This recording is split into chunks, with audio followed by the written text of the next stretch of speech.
if you've been watching the channel for a while, then you know that back in November I was over in the UK, London to be specific. And it was while I was in London that I had made the decision to go ahead and trade in the Fat Bob and move to the Road Glide Special. So I sent a text over to Matt back here at Quantico Harley-Davidson and said, hey, I'm going to pull the trigger. I'll be in when I get back in a couple of weeks to do the paperwork.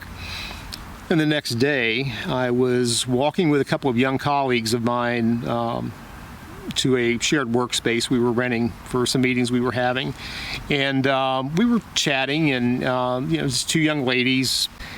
They were asking a lot of questions about just, I don't know, things in general that I'd done, and one of them in particular, Nicolina, started asking about some things about how I had changed over time, and the types of things that I'd done, and somehow we ended up getting into a discussion about my philosophy on life, which is basically that we have to always constantly be striving to evolve, embrace change, develop, improve, always trying to be the best version of you for that given time, wherever you are in life. And quite often that's at a very different place than maybe it was in the previous phase of your life. So anyway, it was a great conversation. Then that night, having made the decision to trade in the Fat Bob for the Road Glide, I knew what I was going to do was get a vivid black, and then use that as kind of a canvas to build this vision that I had in my head, or was developing in my head, about the bike. So I grabbed a pad of paper and had a pencil, and I'm kind of doodling around and trying to come up with concepts for a paint design. And as I was doing that, I thought back on that conversation that I was having with Nicolina earlier in that day, about my philosophy in life, and about people embracing change, and how life is a series of transitions. And then I kind of thought, well, that's really what I'm doing here, with the Road Glide. I'm transitioning from a Fat Bob to the Road Glide, and I'm at a point where I'm entering a new phase in life, and that's why one of the reasons that I was making this change with a bike. And so that concept of transition and evolution played a big part in this. And then also the other thing is that as we develop and as we evolve, we always take the best of ourselves with us forward into the next phase as we change and as we transition. And I wanted to do the same with the Fat Bob, because the Fat Bob made such a huge impact on my life. I mean, the adventures I had on that bike, the friendships I made. I mean, that bike led to a significant change in my life, and an awakening in me of something that I hadn't really realized I was there before. So I wanted to bring that forward to the Road Glide. You know what? Instead of talking anymore, why don't we go over to the bike and then kind of talk through how all of this manifested itself in what you see on my 2021 Road Glide Special. Let's go.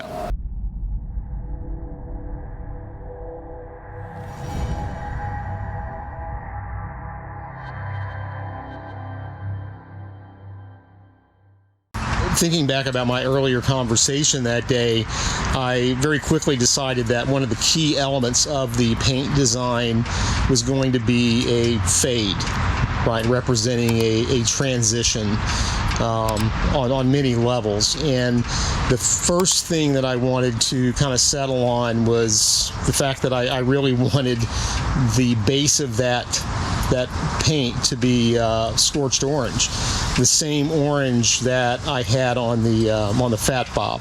Of course, when I was talking to the painter about the design that I wanted and everything, he was explaining to me the challenges of the compound of the scorched orange and how it wouldn't give me the effect I wanted. So this looks like scorched orange, but it's actually candied orange with metallic flake. But it looks very, very close to scorched orange. So the concept is still there. transitioning from my Fat Bob, my Softail, into a new bike, transitioning from the life that I had and the experiences I had on that Fat Bob to a new phase on a new bike.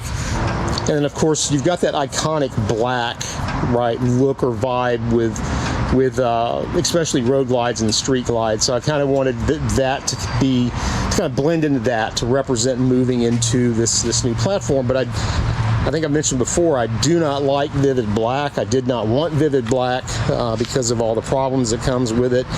So if you look closely, you'll see that we actually have metallic flake, that orange, all throughout the paint. So it's not really solid black.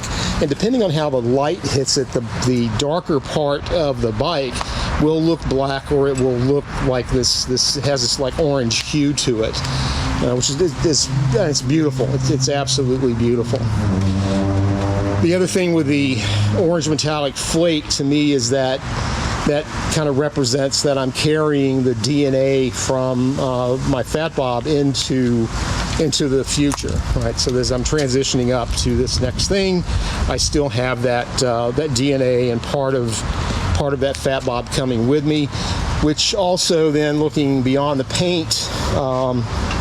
At the design choices that I've made and some of the customizations, the passenger pegs. I actually don't have passenger pegs. I took these off, and these are the Joker Machine serrated mini boards, the same that I ran on my Fat Bob.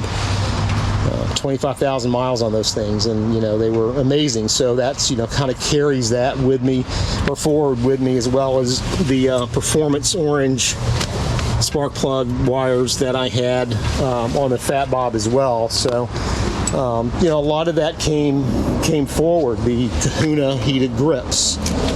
So I still have that, things from that last phase of my life with me carrying forward. So I don't know. Maybe it sounds hokey, but that's kind of what I'm going for with the bike. I don't know if that makes sense or not. The other thing with the paint is I'm trying to depict motion,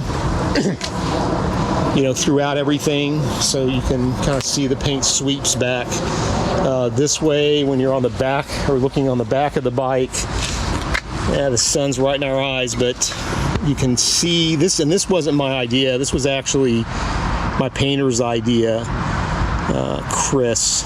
But you can see how the dash is painted orange here, and then it goes up into the black, and then at the top of the fairing we have this layer of orange up here. So it's this motion and this shifting from one to the other and then back, which I think is just I don't know. I just think it was the design was brilliantly executed and really enhanced even on a couple of areas that I hadn't thought of. Another thing that for me early in my life, as I think if you've been on the channel, I'm a veteran, so I've incorporated some of that in as well. Millspin, amazing company, did this derby cover for me with the unit patch of my last unit of assignment before I got out. And then on the other side, the timing cover is also the rank I had when I decided to leave Sergeant First Class E7. And one more thing, people ask me a lot when I'm out and about, what does the writing mean on your fairing? And it roughly translates from Japanese to English as change is good. It's something that I've used for a long time to kind of represent continuous improvement or embracing change, leading change, that kind of stuff. Whoa, sun's getting low. And there you have it. That's the story behind the design of the bike, how I came up with the idea for the paint scheme, and kind of the vibe that I'm going for as I continue to customize the bike. I'm almost done. I'm almost done with phase one on the mods and the customization. I still need to do something about my levers. I need new levers.